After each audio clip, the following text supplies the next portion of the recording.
Hello friends, इस video में हम लॉ ऑफ केमिकल इक्विलिब्रियम जो कंसेप्ट है उसके बारे में बात करेंगे। तो ये law of chemical equilibrium industrial जो बहुत से प्रोसेस हैं वहां भी बहुत यूजफुल है, और बहुत से हमारे पास के बायोकेमिकल रिएक्शंस हैं जो एनिमल्स की बॉडी में होते हैं, वहां भी बहुत यूजफुल है, राइट। तो आज हमें ये देखना है कि 2 या 3 हम ऐसी इंपॉर्टेंट रिएक्शंस लेंगे जो रिवर्सिबल है और वहां पर उनमें इक्विलिब्रियम होता है, और इंडस्ट्री में हम मैक्सिमम कोई एक कंपाउंड बनाना चाहते हैं, कंपाउंड ज्यादा मात्रा में। तो उस कंपाउंड को ज्यादा बनाने के लिए हमें किस तरह की कंडीशंस वहां पर सेटअप करनी पड़ेगी ताकि ज्यादा प्रोडक्ट बने, और वो जो क्रिया है, जो केमिकल चेंज है, केमिकल रिएक्शन है, राइट, फॉरवर्ड डायरेक्शन में ज्यादा हो। और केमिकल इक्विलिब्रियम को डिस्टर्ब करने के लिए या केमिकल इक्विलिब्रियम में जो फॉरवर्ड और बैकवर्ड 2 रिएक्शंस हैं, यहां पर हम फॉरवर्ड रिएक्शन को फास्ट करना चाहते हैं ताकि उसमें प्रोडक्ट ज्यादा बने और हमारा जो भी इंडस्ट्री का प्रोडक्ट है वो ज्यादा बने और उसमें ज्यादा लाभ मिले। तो सबसे पहले जो हमारे पास इसमें एग्जांपल है वो है कि यूरिया हम जो बनाते हैं इंडस्ट्री के अंदर, यूरिया एक बहुत ही ज्यादा यूज होने वाला क्या है, खाद है, वो डालते हैं हम बहुत ज्यादा फसलों में यूरिया को। वो कैसे बनता है, उसमें सबसे पहले हम अमोनिया बनाते हैं, और अमोनिया कैसे बनता है कि नाइट्रोजन और हाइड्रोजन, हमारे पास 2 गैसेज हैं, ये नाइट्रोजन गैस है और साथ में हाइड्रोजन गैस है। इनके बीच में रिएक्शन होगा और एक नई गैस बनेगी NH3, ठीक है, ये अमोनिया गैस है। और इस प्रोसेस में बहुत सा हीट एनर्जी भी निकलती है। Here the forward reaction is exothermic, right? मतलब जब ये दोनों गैसेस हाइड्रोजन और नाइट्रोजन मिल करके क्या बनाते हैं, अमोनिया बनाते हैं। अमोनिया से आगे हम फिर यूरिया बनाते हैं, ठीक है। तो पहला स्टेप ये है कि अमोनिया बनाने का है, तो हमें आगे ज्यादा से ज्यादा अमोनिया बनाना है, राइट। फिर यहाँ पर हम आपको जो टेम्परेचर एक रिएक्शन की कंडीशन है, ठीक है, वो हमें यहाँ पर लो रखना है या हाई रखना है, ये देखना है ना, ठीक है। और ली चैटल प्रिंसिपल, ठीक है, जो बहुत ही इंपॉर्टेंट प्रिंसिपल है, ठीक है, जो बताता है कि किसी भी इक्विलिब्रियम की कंडीशंस को चेंज करने से इक्विलिब्रियम किस दिशा में जाता है, राइट। जैसे हम लोग टेम्परेचर की बात करते हैं, अगर हम वहां पर और ज्यादा हीट एनर्जी दे दें इसको ना, ठीक है, इस रिएक्शन को, सीधी सी बात है, जो सिस्टम है, जो भी हमारा वेसल है, इसमें रिएक्शन हो रही है, ये रिवर्सल रिएक्शन, ठीक है, अगर हम उसका टेम्परेचर बढ़ा दें तो मतलब उसको हीट एनर्जी फालतू दे दें तो क्या होगा, देखिए फॉरवर्ड रिएक्शन से हीट एनर्जी जनरेट होती है, ये प्रोडक्ट है एक तरह से यहाँ पर।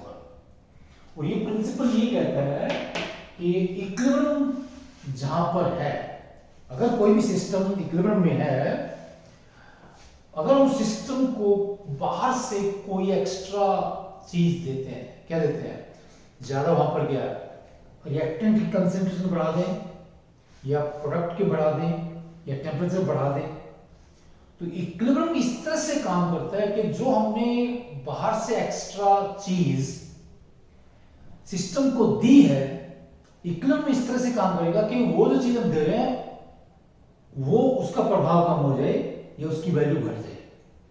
कि मान लीजिए हम रिएक्टेंट की कंसेंट्रेशन बढ़ा दें नाइट्रोजन की, तो कैसे कम होगी, जब ज्यादा नाइट्रोजन हाइड्रोजन मिलकर अमोनिया बनाएगा, कि नाइट्रोजन के फालतू डालने से फॉरवर्ड रिएक्शन रेट बढ़ जाएगा, या इक्विलिब्रियम क्या है, फॉरवर्ड रिएक्शन में जाएगा, ठीक है।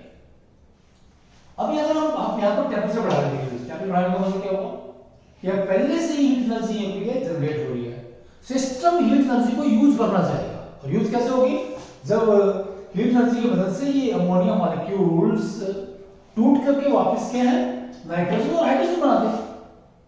लेकिन हमारा ये एम तो है नहीं, मतलब यहाँ पर टेम्परेचर तेज करने से, टेम्परेचर बढ़ाने से, ज्यादा हीट एनर्जी देने से फॉरवर्ड रिएक्शन की बजाय बैकवर्ड रिएक्शन ज्यादा होगी, और हम फॉरवर्ड रिएक्शन ज्यादा करना चाहते हैं। तो वहां पर क्या हमें टेम्परेचर लो रखना पड़ेगा, ठीक है, टेम्परेचर लो रखना पड़ेगा, ताकि वहां पर क्या है, इधर से ये फॉरवर्ड रिएक्शन फास्ट हो जाए।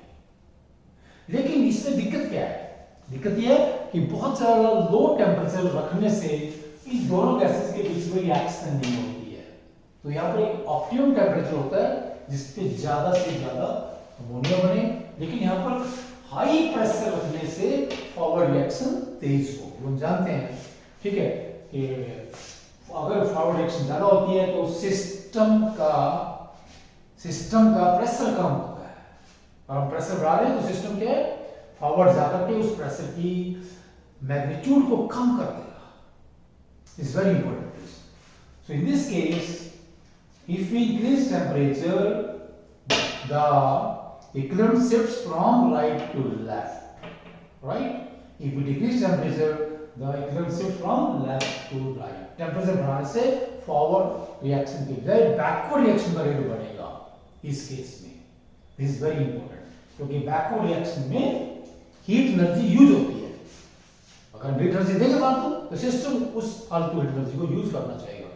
जैसे कि कोई बच्चा है ना, उसकी जेब में पहले से ही पैसे हैं, राइट, अगर उसको और पैसे देंगे तो वो क्या करेगा, उन पैसों को कम करने के लिए बाजार में जाके खर्च कर देगा, ठीक है, ताकि जो मान लीजिए उसके पास 500 रुपए किसी ने 100 रुपये दे दी और बाजार में जाके 100 रुपये को खर्च कर दे, तो क्या हुआ, जो एक्स्ट्रा मनी उसके पास आई थी उसने वो खर्च कर दिया और उसका प्रभाव खत्म हो गया एक्स्ट्रा मनी का।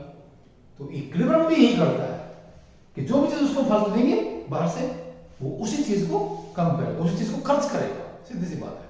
और हीट देने का मतलब क्या है, टेम्परेचर बढ़ाने का मतलब हीट दिया। हीट कैसे खर्च होगी, जब बैकवर्ड रिएक्शन फास्ट हो, क्योंकि अमोनिया मॉलिक्यूल्स को तोड़ने के लिए हाइड्रोजन और नाइट्रोजन में क्या हमें हीट चाहिए, हीट कंज्यूम होगी, हीट कंज्यूम होगी। This is very important. Now let's see one more example.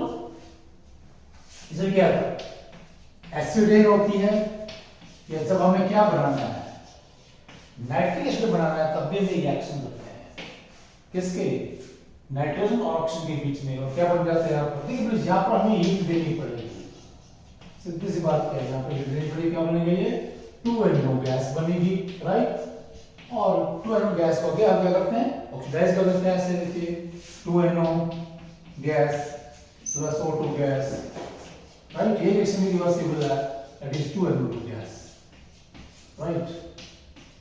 और फिर इससे क्या है, हम यहाँ पर इससे जो NO2 गैस है, इससे हम क्या है, नाइट्रिक एसिड बनाते हैं, नाइट्रिक एसिड बनाते हैं। तो इसमें जो पहला स्टेप है ये बहुत ही इंपॉर्टेंट है। हमें पहले क्या है, ये नाइट्रिक ऑक्साइड बनाना है, NO किससे, नाइट्रोजन को ऑक्सीडाइज करके, नाइट्रोजन और ऑक्सीजन। अब इसमें क्या है, फॉरवर्ड रिएक्शन एंडोथर्मिक है, तो यहाँ पर क्या है, हाई टेम्परेचर करने से ही फॉरवर्ड रिएक्शन ज्यादा होगी। अब जानते हैं कि प्लीज एटमॉस्फेयर में क्या है, बहुत सी क्या है, नाइट्रोजन बहुत ज्यादा है, कितना 78%, ऑक्सीजन कितना है, लगभग 21%, फिर भी इनके बीच में रिएक्शन नहीं होती है। क्यों, क्योंकि इनको रिएक्ट करने के लिए बहुत ज्यादा हीट एनर्जी चाहिए, और हीट एनर्जी कैसे मिलती है, रेनी सीजन में जब लाइटनिंग होती है, ठीक है, जहां बिजली कड़कती है ना, लाइटनिंग होगी, तो वहां पर क्या है, लाइटनिंग की वजह से हाई टेम्परेचर क्रिएट हो जाता है। कितना टेम्परेचर क्रिएट हो जाता है, यहाँ पर लगभग 3000 डिग्री सी। तभी क्या है, ये दोनों गैसेस मिलकर क्या बनाते हैं, NO, और एटमॉस्फेयर में जब ये क्रिया होती है, वहां पर क्या बनता है आपका नाइट्रिक एसिड, जो कि एसिडिक रेन का एक कारण भी है। और भी होता है इसके अंदर क्या है, SO2 गैस भी बनती है, SO3 गैस भी बनती है, उनसे क्या बनता है H2SO4, तो वो भी क्या है, एसिडिक रेन है वहां पर, राइट। तो इसमें तो ये नेचुरली क्या होता है, यहाँ पर ये चीज रिएक्शन जो है, ये तो हम ओपन में कर रहे हैं। जब यही रिएक्शन क्या हम इंडस्ट्री में करेंगे तो वहां पर ये ओपन में नहीं होती है प्लीज, वहां पर ये क्लोज में होती है रिएक्शन। और इक्विलिब्रियम जो है वो क्लोज वेसल में ही पॉसिबल है, ओपन में एटमॉस्फेयर में ओपन सिस्टम में इक्विलिब्रियम पॉसिबल नहीं है, क्योंकि उसमें एक गैस बन भी रही है तो कहां जा रही है ये, ठीक है, एटमॉस्फेयर में जाती है। तो यहाँ पर जो एग्नो मॉलिक्यूल्स है उनको क्या वापस रिएक्ट करने का मौका नहीं मिलता है एटमॉस्फेयर के अंदर, लेकिन फिर भी क्या है, ये देखिए प्लीज कि इन दोनों गैसेस को रिएक्ट होने के लिए बहुत ज्यादा हाई टेम्परेचर चाहिए, या कह लीजिए इनके बीच में जो रिएक्शन है वो एंडोथर्मिक रिएक्शन है, और हाई टेम्परेचर क्या करता है, एंडोथर्मिक रिएक्शन को फेवर करता है। तो किसी भी इक्विलिब्रियम में टेम्परेचर बढ़ाने से उस रिएक्शन का रेट बढ़ेगा जो एंडोथर्मिक है, राइट। ये उसको उल्टा कर लीजिए, टेम्परेचर कम करने से क्या है, एक्सोथर्मिक रिएक्शन का रेट बढ़ेगा। This is very very important. So with increase of temperature the rate of exothermic reaction increases, with decrease of temperature the rate of उल्टा है, with increase of temperature the rate of endothermic reaction increases, and with decrease of temperature the rate of exothermic reaction increases. Okay please, thanks, namaskar.